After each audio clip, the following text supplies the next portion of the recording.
I have been a member of ASBMR since 1999. My first meeting was in St. Louis, 1999, a couple of months after I first came to this country. And the last time we saw in a meeting Louis Avioli, by the way. So I will never forget that. I believe that was the time that the award was inaugurated. It was announced that it would be established. So I will definitely not forget it.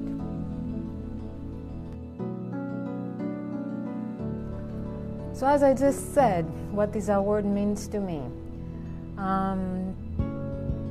Remembering seeing Louis Avioli for the first time, just coming into the room, and just the awe that he inspired to everybody, and all these contributions that the people, the speakers, his colleagues, his mentees seem to be talking about, trying to honor him. It literally sent shivers down my spine. So from one point of view, just being awarded with something that is honor of his name and his achievement and his originality sends the same kind of shiver down my spine. It also makes me feel a sense of pride, because one of the main characteristics of Louis Avioli was his fierceness.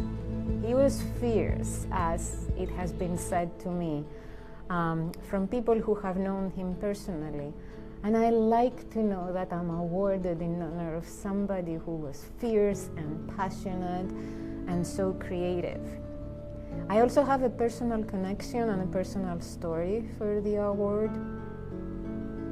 The inaugural two people who got the award were Stavros Manolagas, first one, and the second one was Gerard Garsanti, both of whom have been my most important mentors in the field and generally in my academic career. But, you know, just being honored with this so prestigious award, it makes me feel super happy, super excited, and super humbled. And you may have heard the saying that you're as good as your next publication. That's how I feel, that it also bestows a lot of responsibility to keep working at a level hopefully better than the one that brought me here. The global networks in facilitating my career goals. How do I see that? So, hugely important, and I will start small. I see them the same way that I would see multidisciplinary research. So for example, I think that in our days, the best, most efficient and most impactful way to do research is in a multidisciplinary manner. And it doesn't matter what it is, your focus on your field, you're better off exploring it and asking your question from different angles than just by doing it alone, only from your own perspective. I think that this is the main thing that has characterized my work throughout the time that I've been in the field, and it went far. It started from bone, and then it went to bone and metabolism, and then I have a huge focus on bone and hematopoiesis, hematological cancers. So by definition, to be able to do all this, you have to be multidisciplinary. You have to be a bone biologist, and you have to be a hematologist, and you have to be a stem cell biologist, and you have to be a cancer biologist. And to do all that, now you need a lot of systems biology. So you have, you know, to bring system biology expertise into it. And if you work in cancer and bone, and suddenly you hit an immune-regulated pathway, now you need an immunology expertise. So there is so much to be gained, and so much more, and much more depth to do if you're multidisciplinary. So being multi-global is just this, imagine that, but in a much broader scale. And imagine talking with somebody, we are in the US, but there are people who do science in the UK.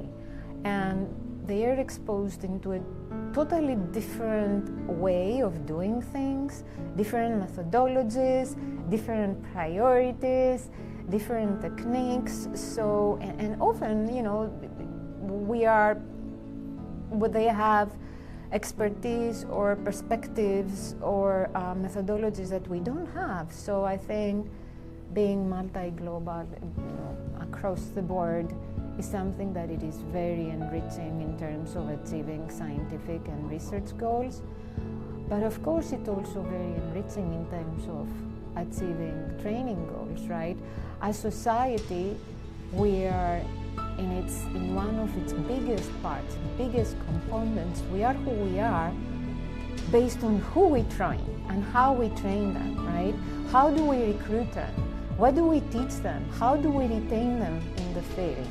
How we teach them to do research. So the broader we reach and the more multi-global we are, the more we teach and the more we are being taught. So that's how I see the impact and the necessity of being multi-global in research, in education, and in translation also. There are different ways that I think the Avioli Award could affect my professional development. By default, the truth is that getting such a prestigious award is a big recognition that the fundamental aspects of my research are important. And maybe they have an impact, whether their impact is on basic research for me, also for translational research. It's like a little bit like I take the stamp of the society and the people, the society, the scientists that the society represents, and saying, your research matters, it is impactful, we reward you for that. And we think that, you know, by giving you this award, we are also showcasing it, not only saying to other people that it is impactful, but also saying to the younger generation that it is, whether this is associate or assistant professors, junior, you know, investigators, or whether it is postdocs or graduate students, trainees in general. So it's that by default brings to the area that I so much love and that I so much believe in, and the way with which I'm doing research, it brings it into the spotlight, you know, it highlights it, and maybe it tells a few people that this is a good place to be, this is a good research to invest, and maybe this is a good way also to invest on it, and a good way to do it. Maybe some of really good people will end up in my lab from the more junior, from the trainees, which would also be great. Of course, that would be great because I'm also on the lookout for great people. But I think that and maybe some, you know, junior investigators would look out for mentorship, which would also be great. And I think that's the most important part for me, that by giving me this award, they recognize that what I do is important and the way I do it is important, and maybe others will